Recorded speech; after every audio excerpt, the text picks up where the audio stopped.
competes at every level: business, sport, and life. Built companies, led teams, and tested himself against limits most wouldn't dare. I like the accountability of either succeeding or failing because of yourself. A competitor at heart, a leader by example. A man who learned early that hard work is the truest measure of respect. That there is no substitute for a work ethic.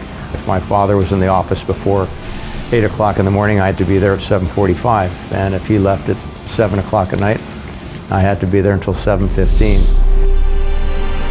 From lessons passed down by his father to the challenges that shaped his journey, Fred's drive has always been the same: relentless, unwavering, and personal. What sets him apart isn't just what he achieves, it's how he achieves it, with integrity and conviction. Do you love to win more than you hate to lose? And in my case, I hate to lose. From building the Alaska Aces, to bringing Ironman to the Philippines, to mentoring the next generation, he does it all with relentless ambition and purpose. Here's Fred Uytengsu revealing the mindset behind it all. I'm Charles Tiu, and this is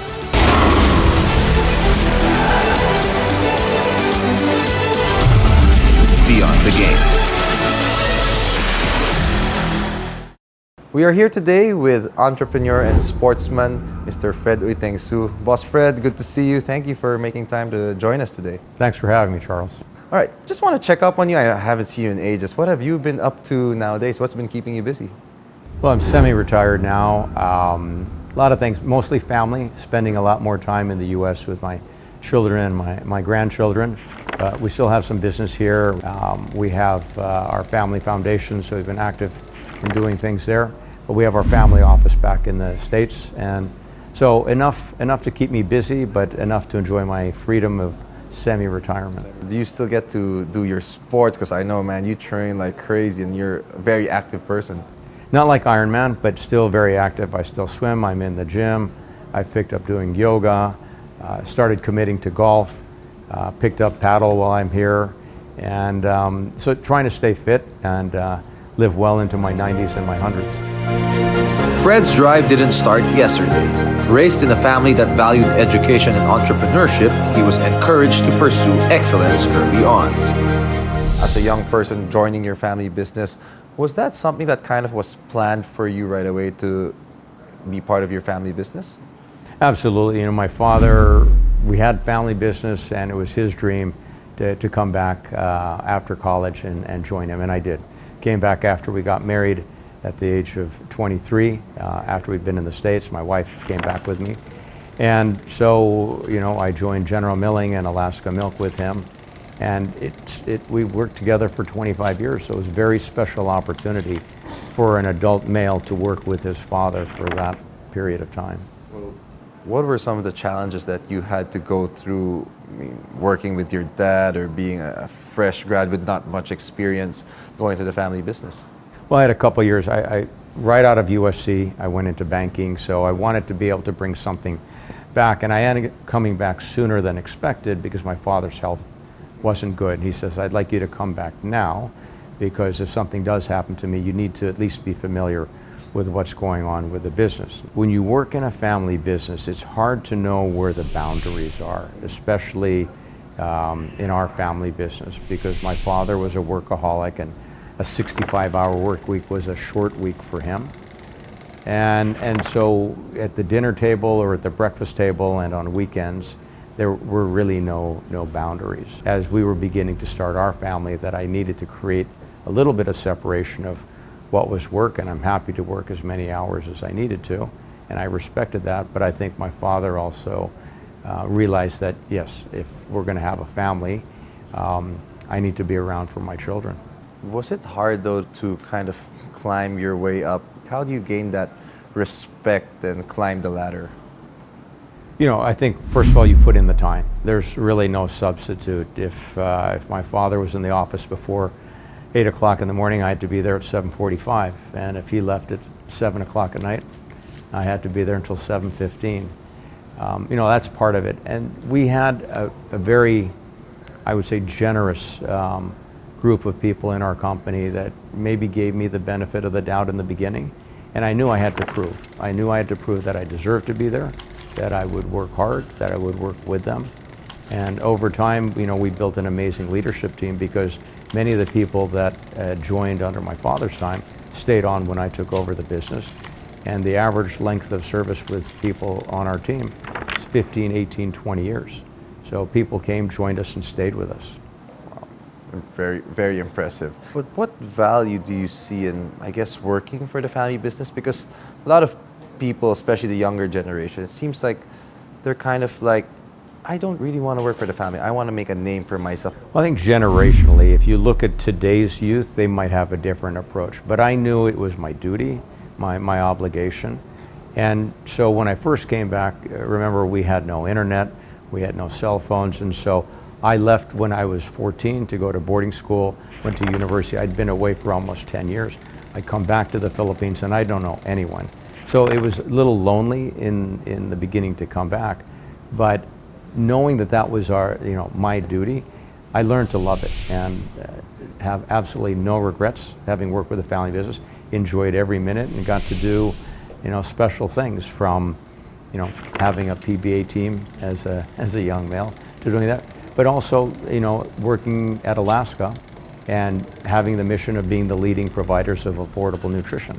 So I really absorbed that and loved every minute of working with our management team and, doing the best we could. What's something that maybe a lot of people don't necessarily see behind the scenes, or like some people underestimate that businessmen or leaders have to take into consideration when making a decision? Well, I think today the difference is that with social media and news and 24-hour news channels, people always see the celebration of Steve Jobs or Elon Musk or Sam Altman, all these great things. What they don't see is all the hard work that has gone behind the scenes. All the sleepless nights, the weekends, the hard work that goes in. People don't see that. And I remember when I had first come back to work with my father, we went in to do store checks in the supermarket, and the shelves weren't stocked properly. And my father got on his hands and knees in a supermarket and started restocking the shelves. And I said, "But Dad, isn't someone supposed to do that?" Turned around and he looked at me and he said, "I'm going to get on my hands and knees, and the person who's supposed to do this is not going to forget this ever again." And it just showed what, there is nothing you won't do. You might be the CEO, but you're the janitor and you're everything in between. That story probably happened in 1985. I haven't forgotten it. Okay, I will remember that. What are some of the sacrifices that you really had to do? Time, there's no substitute for work. I learned that from my father, who has a tremendous work ethic. It was inculcated to us. I've tried to inculcate that to our children, that there is no substitute for a work ethic. I will inculcate that to my grandchildren as well. But it's something that we share as a family. I think we all understand. People see success, it's plastered all over social media. And yes, maybe it's an invention no one ever thought of. But no one remembers all the hours that went behind taking that concept, that idea, into the success they've had.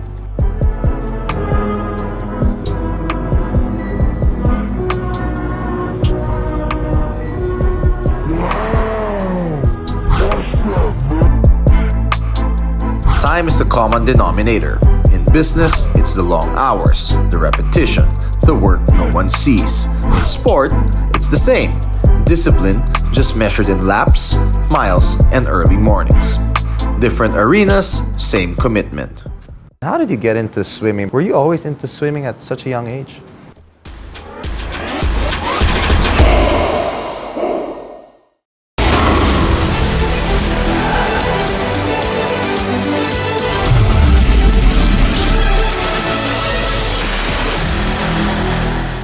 How did you get into swimming? Were you always into swimming at such a young age?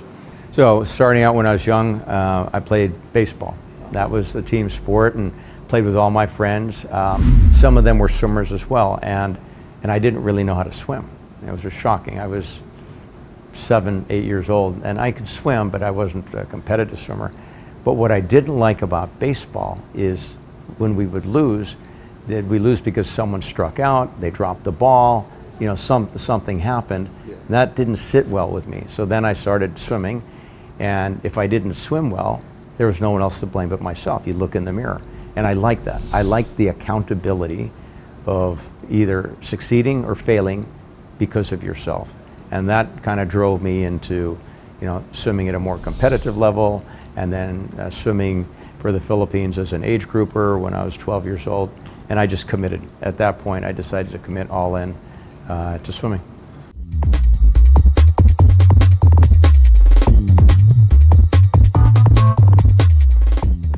You were surprised that you were even named captain in USC as a swimmer, as a walk-on. Was it hard for you being from the Philippines? Yeah, there weren't a lot of international swimmers on our team back then. We had a few, but it was still pretty much a predominant American team. And I think to the best of my knowledge, no one from abroad had ever been picked a team captain, let alone a walk-on. And we had many Olympic gold medalists on our team.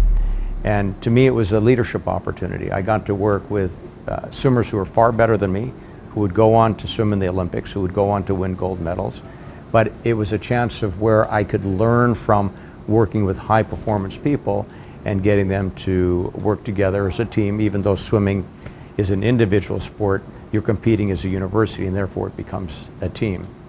So I was flattered. I've looked at that as really my first leadership learning experience, and have taken that with me, you know, throughout my career. That's what I like. You know, I like about sports that you have a lot of life lessons that you can take from that. So many. And then you also helped the Philippines swim team, right? Correct. Amateur, the 80s. And so then when we hosted the Southeast Asian Games again in the late 80s, I served as the president of the Philippine Amateur Swimming Association. And I had grown up with the politics of sports, and one of the reasons I left the Philippines was to go train abroad, because there was a handful of us that were swimming here. I wanted to be a smaller fish in a big pond than just being the big fish here and swimming against the 2 or 3 other people I would compete with every day. When I went back and I started swimming in the States, I realized that I was a really good swimmer here in the Philippines, but I was an average swimmer by US standards. And so a chance to go swim at USC, which was one of the top 3 programs in the US, for me was the dream. I'd rather be at a leading team and not being the best athlete than being the best athlete on a team that no one really knows about. So when I was picked team captain, I was flattered. It seems like you're so fond of USC. In fact, I know you donated an aquatic center. What led you to decide to kind of give back and help the school out? Well, a bunch of reasons. One, I'm passionate about USC as a whole. I got a great leadership experience there. I got a great education. Swimming at USC was very special. I met my wife there. Okay. It's probably the best thing that happened. And my wife went through my swimming career with me. You know, she was a timer, went to all of the meets. And when the time came and USC was looking to upgrade the aquatic center, they came to us. And I spoke to my wife. I said, this is something we grew up here together. Why not give back to the university while we're alive? And we did that in 2012. So it's been 14 years. And I can say we've had tremendous enjoyment going on the pool deck, talking to the athletes, talking to the coaches, and they love the facility. It's so amazing. You're still very much involved with the USC swimming. Still involved with the program, still supporting it, working with the coaches. But it's nice to see the enjoyment of the swimmers' faces.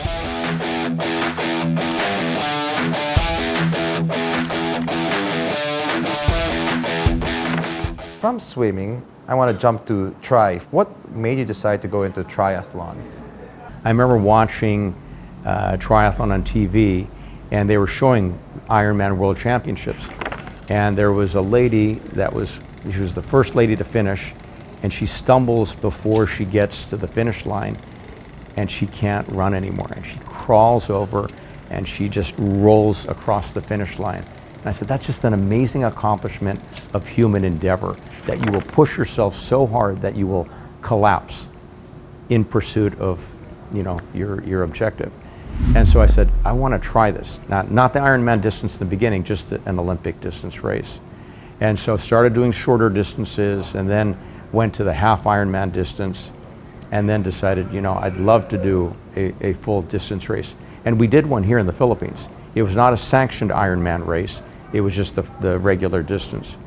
So as I started to do triathlons abroad and would do an Ironman race, I wanted to bring that opportunity to Filipinos to race in their home country.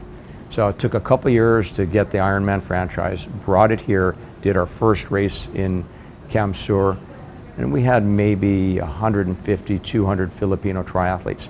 The majority of the athletes were foreigners. Now fast forward 10 years later, we grew that sport to 20,000 triathletes.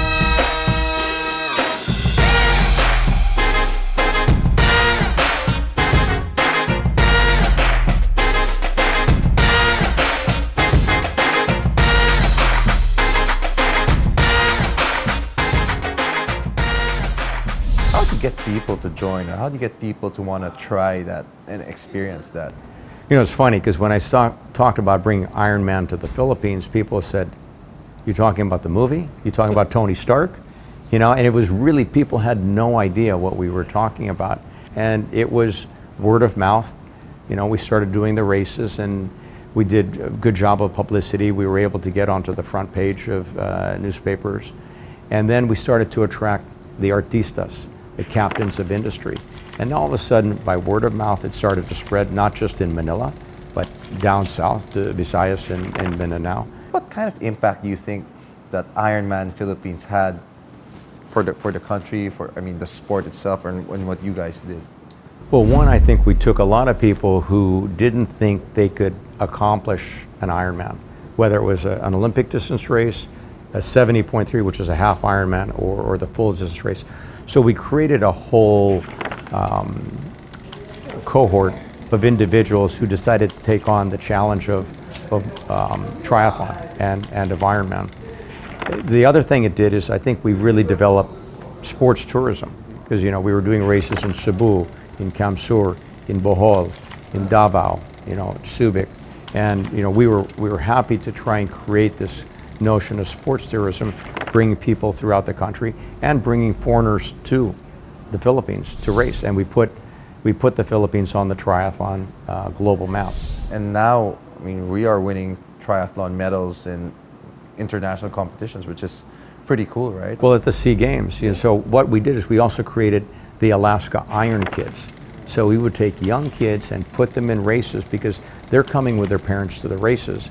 Now we gave them an opportunity to do it. So a lot of the kids that were participating in Iron Kids have gone on and have represented the Philippines at the international level.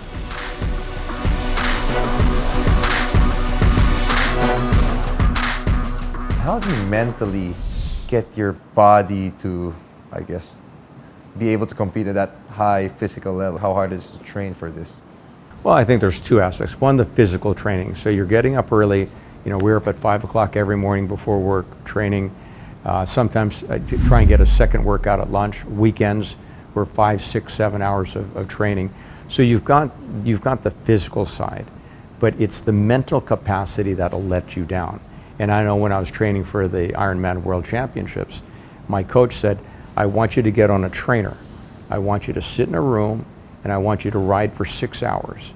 You're allowed to get off your bike twice to go to the bathroom, no TV, no music, no outside distractions. Because having that mental fortitude, your mind will quit before your body quits. And so when people say, can I do it physically? I think many people can do it physically. Can they do it mentally? That's interesting. I should try that to some of my players, maybe. Well, I'll tell you a funny story, because when we were negotiating contracts, I would say, okay, who wants a raise? Come race with me. I had no takers.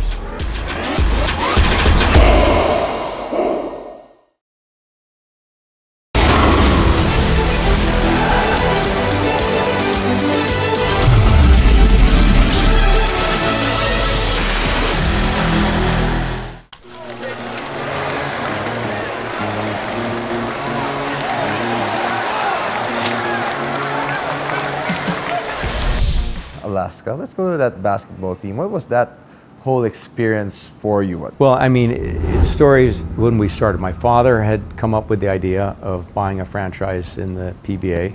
We started as an expansion franchise, and I remember negotiating with Tommy Manotok when he was the deputy commissioner of the PBA then, and we struggled. We struggled in the beginning with coaches.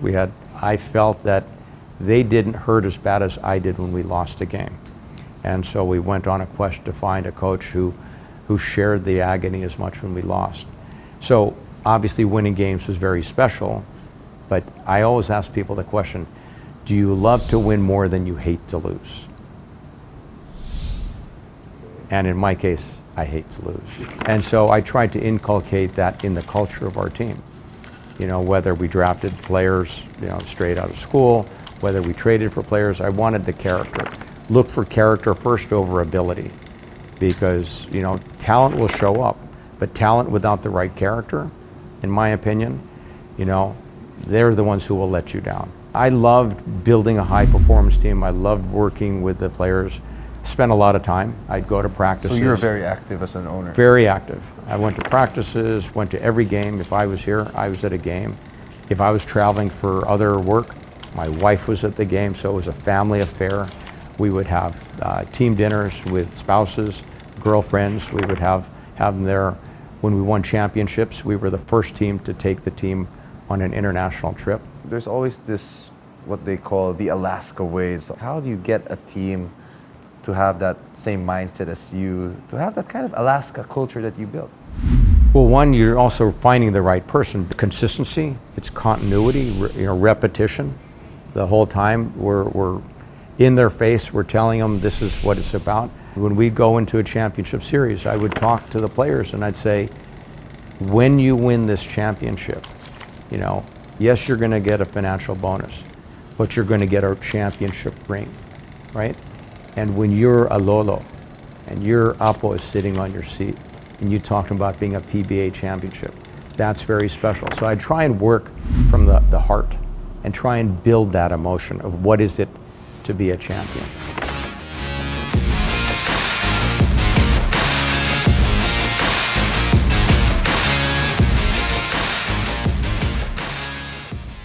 I think so, and I can vouch for that because I've spoken to some of your former players, former coaches, and they have nothing but great words to say about you. So I think that's something to be proud of. Obviously, the later years of your Alaska franchise in the PBA was probably a bit more challenging. How was that for you, though, the last few years of Alaska and eventually till having to let go of the team? I'm sure you've heard the news that we announced today that the Alaska Aces will retire from the PBA after 35 seasons. A very difficult decision. Well, I think the hardest part is I said if we don't have a balanced league and we start letting these trades happen, you know, it didn't make sense why these trades were being allowed to continue. You're going to have a significant imbalance in the league. So much so that you're going to have one or two teams that are going to win championship after championship, and it's going to affect your fan base. And sure enough, if you look at the last 10 years, there's only been one or two teams that are not part of the monopoly that are winning in the PBA. That's affected TV viewership, it's affected live attendance, and it was hard for us because we saw this was coming, and ultimately it led to our decision to sell our team because I didn't think we could compete successfully and win and play the game by its rules, play by the league rules, and think league first instead of thinking about your team.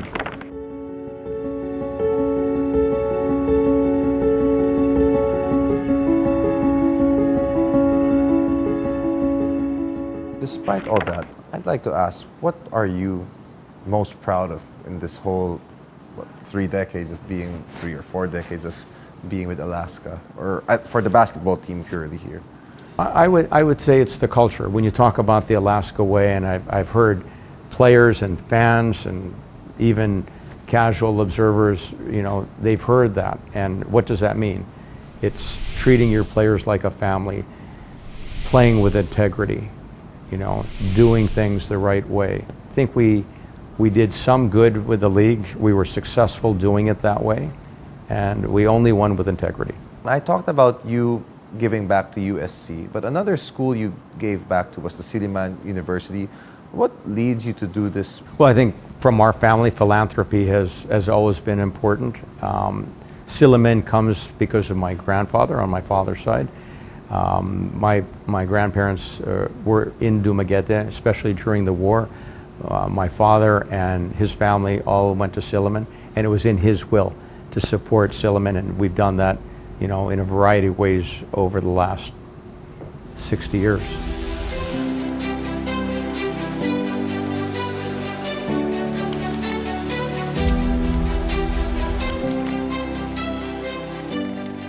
You've been doing so many things.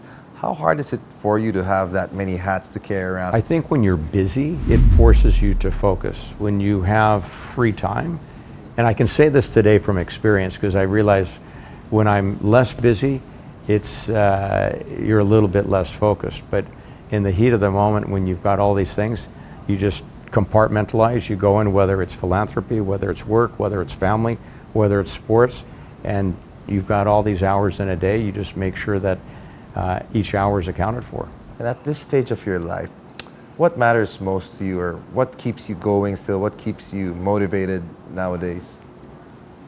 Spending time with my family, whether it's over a meal, getting them in the ocean, teaching them to do new things. I really enjoy spending my time with family like that. I spend time with young people, mentoring, whether they're getting ready to go to university, whether they're getting ready to graduate from university and look at a career, whether they be children of friends of family, whether they be students at USC that are looking for a career.